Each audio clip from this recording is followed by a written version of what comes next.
I had a real sort of quandary of like, how do I really spend my time? And I've spent the last 10 years looking at opportunities, and I partnered with a friend of mine named Michael Lindenmayer to co-found Toilet Hackers, because there really is no greater investment in time or resource or energy that provides such returns. So health, education, economics, environment, you care about any of those things, this is something that will yield huge returns. Countries like India spend 6.5% of their GDP dealing with issues systemic to sanitation, hygiene, and water when they're in, sort of at poor levels. There is no other health challenge, whether it's cancer, diabetes, or sepsis, or malaria, that when added up equal the amount of human beings affected by poor sanitation and hygiene and lack of clean water. Right? The UN estimates it's a 2.5 billion person problem.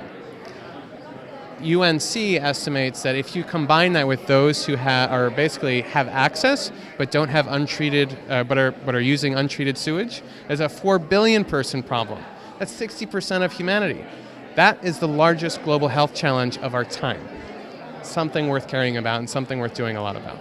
The theme for this year's Social Good Summit is 2030 now. What is something that we can all do today to make sure that the world in 2030 is a better place? By 2030, let's eradicate open defecation. That's the UN Deputy Secretary General's goal, and it's one that I'm fully behind, no pun intended.